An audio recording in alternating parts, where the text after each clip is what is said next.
مولانا ابراہیم سعید کے بیانات کے لیے ابراہیم سعید آفیشل کو سبسکرائب کریں۔ اعوذ باللہ من الشیطان الرجیم، بسم اللہ الرحمن الرحیم۔ سب سے پہلے آپ تمام ساتھیوں کو السلام علیکم ورحمۃ اللہ وبرکاتہ۔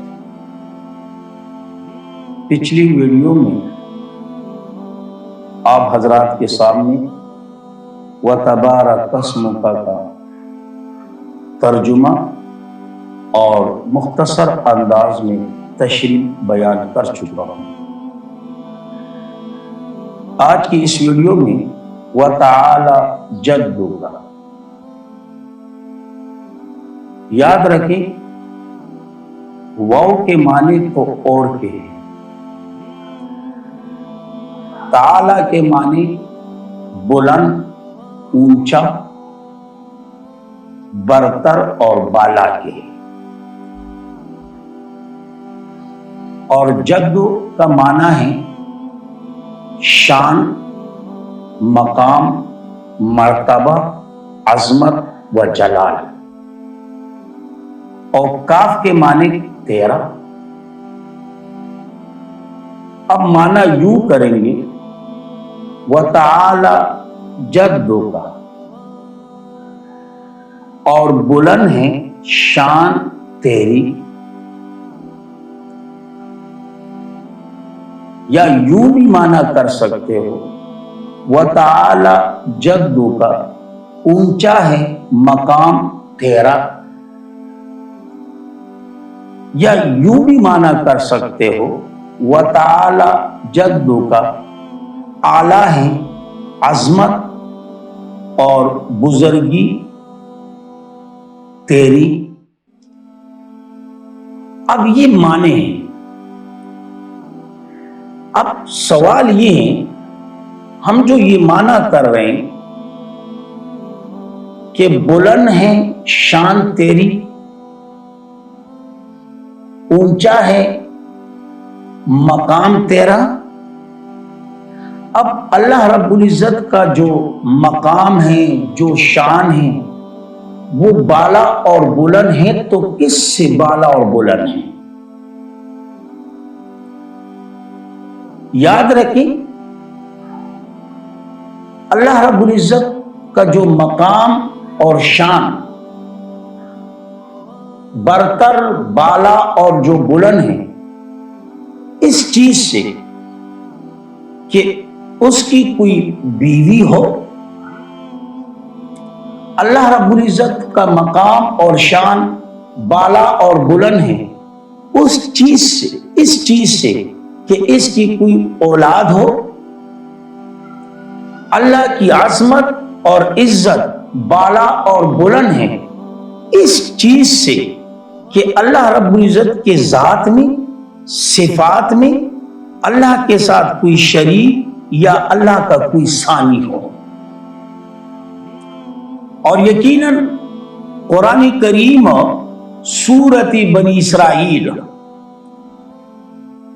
آیات نمبر 43 میں از خود اسی کی طرف اشارہ ہے، سبحانہ وتعالی عما یقولون علوا کبیرا۔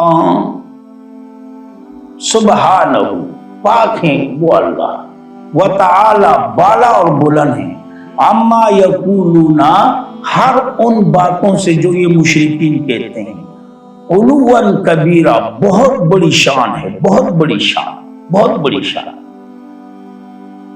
اور یقیناً وتعالی جدُّکَ، اس سے ملتا جلتا کلمہ جو ہیں وہ سورۃ جن کے اندر بھی موجود ہے، کیونکہ اس سورت میں جنات کی تقریر کا کچھ حصہ موجود ہے اور کچھ حصہ سورت احقاف کے اندر موجود ہے، آیات نمبر 29، 30 اور 31 میں۔ اب اس کی طرف جانے سے پہلے ذرا پس منظر ذہن میں رکھیں۔ آپ صلی اللہ علیہ وسلم جب مبعوث نہیں ہوئے تو آپ صلی اللہ علیہ وسلم کے مبعوث ہونے سے پہلے جنات کی رسائی اوپر تک ہو سکتی تھی.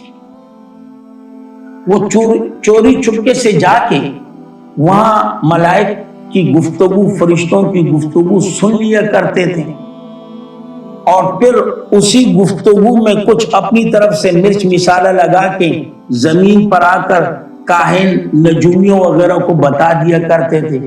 تو پھر یہ جو کاہن وغیرہ ہوتے ہیں نا، نجومی وغیرہ، وہ اپنی طرف سے اور مسالہ لگا دیتے.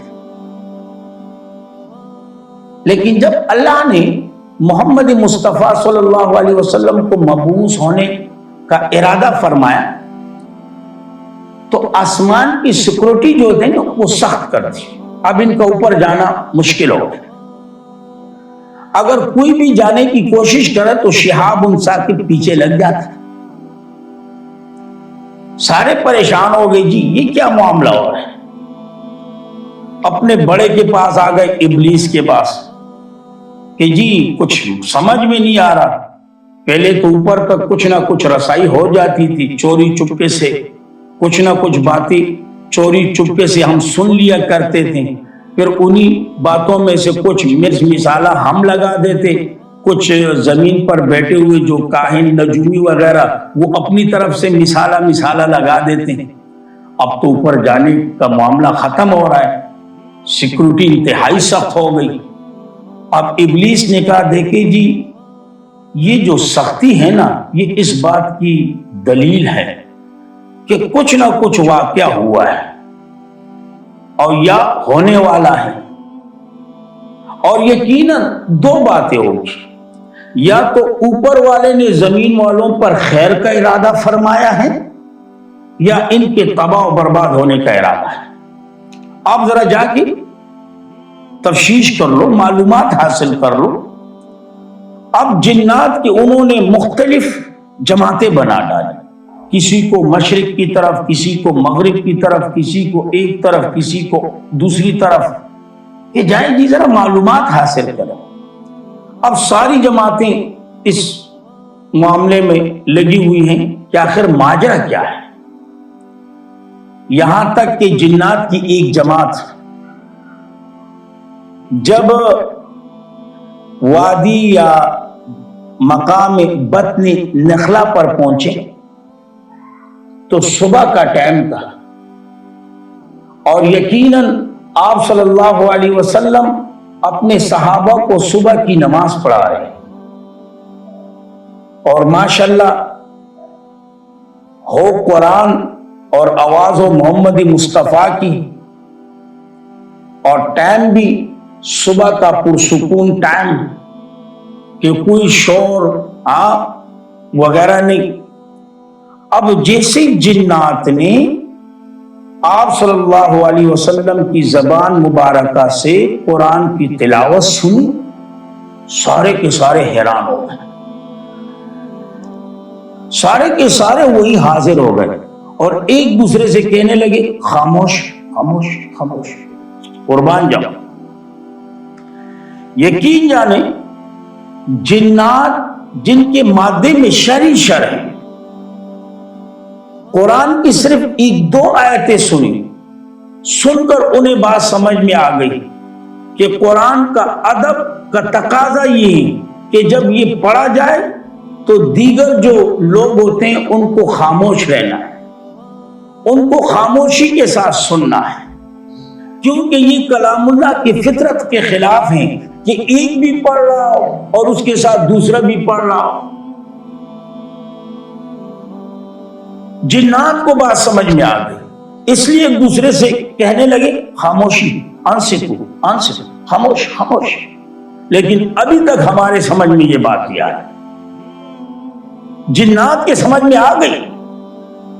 اور یقیناً علماء کرام فرماتے ہیں کہ جنات کا یہ ادب جو تھا نا ان کے ایمان لانے کا سبب بن گیا، اور یقیناً اسی ادب کی بنیاد پر اللہ نے ان کو ایمان کی توفیق بھی دی اور ساتھ ساتھ قرآن کی دعوت کی توفیق بھی نوازی.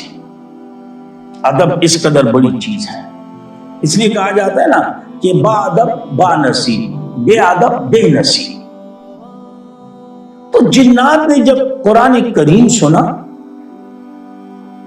اور یقیناً اسی سننے کے بعد وہ وہاں پر ایمان لے آئے اور اپنی قوم کی طرف چلے گئے اور اپنے قوم کے سامنے تقریر کرنے لگے، اور یقیناً جنات کی اس تقریر کا کچھ حصہ سورت احقاف کے اندر موجود اور کچھ حصہ جو ہے سورت جن کے اندر موجود۔ سورت احقاف آیات نمبر 29، 30 اور 31 میں موجود۔ اسی طرح سورت جن کے ابتدا میں موجود قُلْ أُوحِیَ إِلَیَّ أَنَّهُ اسْتَمَعَ نَفَرٌ مِّنَ الْجِنِّ فَقَالُوا إِنَّا سَمِعْنَا قُرْآنًا عَجَبًا۔ اب آگے دیکھیں جی، یہدی الی الرشد فآمنا بہ۔ قربان جاؤں جنات پر، وہ صرف چند آیتیں سنی، وہ سمجھ گئے قرآن کی نزول کا مقصد کیا ہے، قرآن کو اللہ نے کس مقصد کے لیے نازل فرمایا۔ صرف چند آیتیں سنیا، قرآن کی نزول کے مقصد کو سمجھ گئے، قرآن کی نزول کی جو حکمت تھی ان کے سمجھ میں آ گئی، اور ہمیں ابھی تک سمجھ میں نہیں آ رہا۔ ہم تو صرف قرآن کو ایک برکت والی کتاب سمجھتے ہیں، تعویذوں والی کتاب، لکھ کر گلے میں لٹکا دو، ہاں، اور یقیناً کہیں پر بیٹی یا بہن یا بتیجی یا بانجی وغیرہ کا شادی وغیرہ یا رخصتی وغیرہ کا معاملہ ہو تو جیز کے سامان میں ایک قرآن ان کو لا کے دیا جائے، حالانکہ اچھی طرح معلوم ہوتا ہے کہ میری بیٹی نے ابھی تک قرآن تو دور کی بات ہے، نورانی قاعدہ بھی نہیں پڑھا ہے، لیکن قرآن کریم کو بھی جیز کا ایک حصہ سمجھا جاتا ہے۔ میری بتیجی نے قرآن تو دور کی بات ہے، نورانی قاعدہ بھی نہیں پڑھا، اسے الف با تک نہیں آتا۔ میری بانجی کو قرآن تو دور کی بات ہے، اسے نورانی قاعدہ میں جو پہلی تختی ہے نا، مفردات جسے کہا جاتا ہے، اسے وہ بھی پڑھنا نہیں آتا، لیکن اسے بھی جیز کا ایک سامان سمجھا جاتا ہے۔ اور یقیناً جب دلہن کو اپنے گھر پہ لایا جاتا ہے نا تو اس کے سر کے اوپر یوں قرآن پکڑتے ہیں، قرآن کے سائے میں، تاکہ دلہن گھر کے اندر ہو۔ لا حول ولا قوت الا باللہ۔ یا کہیں نئے گھر میں شفٹ ہونا ہو تو پہلے قرآن کریم کو بھیجنا ہے، اس کے اوپر نمک کی تیلی وغیرہ ہو، یا کہیں دکان وغیرہ کا افتتاح کرنا ہو تو طلباء کرام کو جمع کیا جائے، 2 پارے ان کو دے دیے جائیں، ان پر سموسے وغیرہ، نمک پارے وغیرہ کھلا کر وہ ختم کریں۔ ہاں، خدا را قرآن کریم کے نزول کا یہ مقصد تھا؟ خدا را اللہ نے اس قرآن کو اس مقصد کے لیے نہیں نازل فرمایا۔ قرآن کے نزول کا مقصد ایک لیدبروا آیاتہ، ان کی آیتوں پر غور کرنا ہے، فکر کرنا ہے، ان آیتوں میں اللہ کریم نے مجھے کس کام کا حکم دیا، کس عمل کے متعلق مجھے حکم دیا، کس کاموں سے، کن عملوں سے مجھے روکا گیا۔ اور دوسری حکمت وَلِيَتَذَكَّرَ أُولُو الْأَلْبَابِ، اس سے نصیحت حاصل کی جائے۔ قرآن کریم کے نزول کا ایک مقصد لِتُخْرِجَ النَّاسَ مِنَ الظُّلُمَاتِ إِلَى النُّورِ، قرآن کریم کے نزول کا مقصد وَأَنذِرْ بِهِ الَّذِينَ يَخَافُونَ، لیکن ہم ابھی تک قرآن کے نزول کے مقصد کو نہیں سمجھے۔ وہ چند جنات جنہوں نے صرف 1-2 چند آیتیں سنی، ان کو سمجھ میں آ گئی کہ قرآن کریم کے نزول کا کیا مقصد ہے، قرآن کریم کو اللہ نے کیوں نازل فرمایا، قرآن کریم کے نازل ہونے کی حکمت کیا ہے، انہیں سمجھ میں آ گئی، اور ہمیں ابھی تک سمجھ میں نہیں ہے۔ افسوس کی بات ہے اس لیے تو جنات کہہ رہے ہیں، تقریر کر رہے ہیں اپنے قوم کے سامنے، یہدی الی الرشد فآمنا، اور آگے کہہ رہے ہیں وَلَن نُشْرِكَ بِرَبِّنَا أَحَدًا وَأَنَّهُ تَعَالَى جَدُّ رَبِّنَا، اسی لفظ کی طرف آپ کو لے کر آنا، تعالی جد ربنا، تو یقیناً وَتَعَالَى جد کا یہی معنی ہے، وَتَعَالَى جد کا جو معنی میں نے آپ کے سامنے کیا کہ تعال کا معنی جو ہے اونچا، بلند، اور اسی طرح شان، یہ تمام معنی آتے ہیں۔ تو اب معنی جو کریں گے وَتَعَالَى جَدُّ کا، بلند ہے شان تیری، اونچا ہے مقام تیرا، یا اعلیٰ ہے عظمت اور بزرگی تیری۔ اب اللہ کی جو شان اور جو مقام بلند اور بالا ہیں، ہر اس چیز سے، ہاں ہر اس چیز سے، یعنی اس کی کوئی بیوی ہو، یا اس کی کوئی اولاد ہو، یا اس کے ذات میں یا اس کے صفات میں اس کا کوئی شریک ہو، یا اس کا کوئی ثانی ہو، نہ نہ نہ نہ، اللہ کریم ان باتوں سے بالا اور بلند ہے،